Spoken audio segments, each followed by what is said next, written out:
Ticket लेने का समय आता है, चुनाव लड़ने का समय आता है, तो जाति के चलते हम लोग को छाट दिया जाता है, अलग कर दिया जाता है। और पार्टियां लगती है खोजने की, यहाँ पिछड़ी जाति की आबादी ज्यादा है, यहाँ दूसरे जाति की आबादी ज्यादा है, उनको दिया जाए। तो ऐसा नहीं है, हम लोग की आबादी होते हुए भी हम लोग अपने आपस में बटे हुए हैं, इसलिए हम लोग वहां से वंचित होना पड़ता है। हमारे समाज का किसी भी दल से कहीं भी लड़े, उसको मदद करके उसको सदन में पहुंचाने का काम करना। बोलिए, पहुंचाइएगा ना आप लोग कहीं भी। और हमको भाषण वाषण देने भाई आवेला ना है, क्लियर बात। हम लाठी मारने वाले लोग हैं, लाठी चलाने वाले लोग हैं, लाठी बोलने वाले लोग हैं, और सत्य बोलते हैं, सत्य बोलते हैं। और सत्य के चलते हम आज बहुत पीछे हो गए हैं। तो महाचंद्र भैया हैं, वो भी भाजपा ज्वाइन किए, हम लोग लगता है भैया आसपास ज्वाइन किए थे, तब से आप भी घूम रहे हैं और हम भी घूम रहे हैं। और हम लोग को कब जगह मिलेगा ये तो भगवान जाने, लेकिन जगह हम लोग खोज लेंगे, जगह ले लेंगे। इस बार सदन में हम लोग जरूर पहुंचेंगे। आप लोगों से ही आग्रह करेंगे कि ब्राह्मण भूमिहार दोनों एक ही पेड़ के दो टहनी हैं, इसको अलग मत मानिएगा। दोनों एक माँ बाप की औलाद हैं, एक बड़ा है एक छोटा है। अब बड़ा छोटा कौन है आप लोग आंख लीजिए, चाहे छोटा हम बन जाएंगे, चाहे छोटा आप बन जाएंगे, चाहे बड़ा आप बन जाएंगे, चाहे बड़ा हम बन जाए।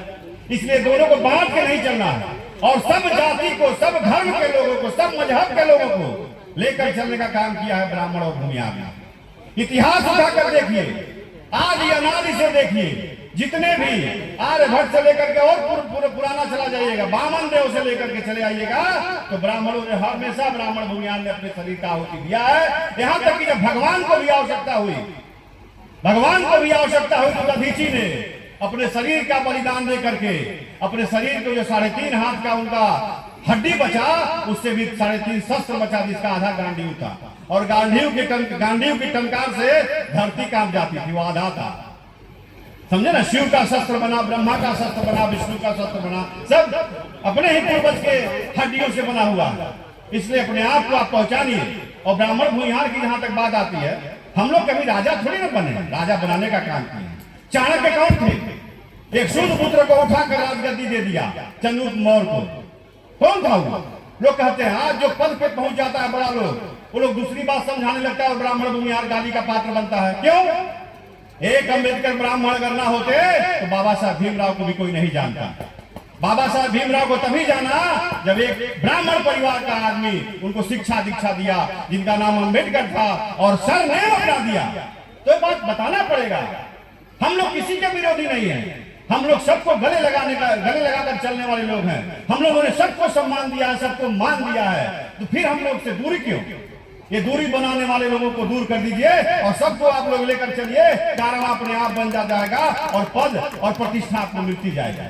इसलिए साथियों, आपस में वैमनस्यता छोड़ करके जहां अपना भाई लड़े, जहां अपना खून लड़े, वहां उसको मदद कीजिए और उसको जिताने का काम कीजिए, चाहे वो कोई पद के लिए लड़ता हो।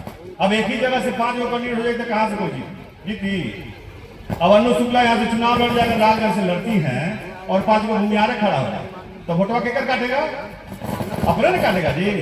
तो त्याग तो करना पड़ेगा।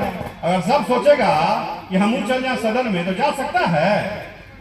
वही बात है कि सबको त्याग करके, बलिदान करके अपने समाज का नेतृत्व करता जो एक हो, उसको चुनकर आगे बढ़ना होगा। और जहां तक अन्नू शुक्ला की बात करते हैं, समाज के लिए इनके जेठ छोटन शुक्ला जी शहादत हुई, उनके छोटे भाई भुटकुंज शुक्ला साजिश के शिकार हुए। उनके छोटे भाई मुन्ना शुक्ला, विजय कुमार शुक्ला और मुन्ना शुक्ला साजिश का शिकार हुआ। मुन्ना शुक्ला हत्या करने गया था क्या, बताइए? लेकिन साजिश का शिकार हुआ, आज कारागार में है बेचारा। इसलिए आप लोग मुट्ठी बांध कर कसम खाइए कि आप लोग मुन्ना शुक्ला का परिवार जहां से भी चुनाव लड़ेगा, छोटन शुक्ला का परिवार जहां से भी लड़ेगा, भुटकुंज शुक्ला का परिवार जहां से लड़ेगा, ये लालगंज का क्षेत्र है और लालगंज के लाल के बहू को ही चुनाव जिताना है। बोलिए, सच बोलना है कि गलत बोलना है? ये मेरी बात किसी को बुरी लगे या सही लगे मैं नहीं जानता, लेकिन मैं इतना ही जानता हूं कि मेरा भाई अगर नहीं है तो उसके लिए मैं किसी दल में रहूंगा, किसी पार्टी में रहूंगा, आकर के उसको मदद करूंगा। इन्हीं सब बातों को ध्यान में रखते हुए, चूंकि बहुत लोगों को बोलना है, मैं अपनी वाणी पे विराम देता हूं और सबको लालगंज के वासियों को प्रणाम करता हूं। पुनः याद कीजिएगा, पुनः आपकी सेवा में तत्पर रहूंगा और हाजिर रहूंगा। जय हिंद, जय भारत। और हमारे बीच सोशल मीडिया